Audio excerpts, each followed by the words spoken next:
منتشر قوي ان الام او الحما تتدخل في علاقه بنتها بشكل مبالغ فيه، فهوب العلاقه تفشل. ليه بقى؟ هقولك. الام من نوع مسيطره قوي، قراراتها ماشيه على جوزها وعلى بيتها، وعايزاها كمان تمشي على بنتها وعلى جوزها. معادله صعبه قوي. هي مش في الدين الاسلامي انك تكوني واخده دور القائد في العلاقه وعايزه تمشي البيت على مزاجك انتي، فتقومي لما بناتك يكبروا ويتجوزوا تروحي متدخله في علاقه بنتك وعلى جوزها تتحكمي برضه. ومفيش راجل بيستحمل كده. لو انت جوزك استحمل فده بقى حاجه ترجع له هو، انما بقى تسيطري وتتحكمي في علاقه بنتك لحد ما توصليها هي تفشل اصلا وما تكملش او تفسخ الخطوبه او تطلق، ده اللي مش طبيعي، مش حلو، وبتكرر وبسمعه كتير قوي قوي. طب ايه دور القياده ده؟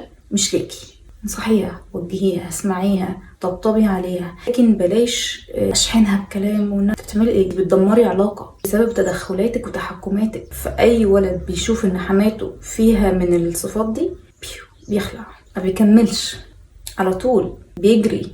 فاللي عايزه اقوله ان كل واحد ياخد دوره. خدي دورك كأم، بس ما تاخديش دور الراجل. سيبي الامور تمشي، سيبي بنتك تعتمد على نفسها، سيبيها تاخد قرار غلط تتعلم منه، انصحيها. حرفيا علاقات كتير قوي بتتدمر بسبب النقطه دي. فربنا يهدي الامهات.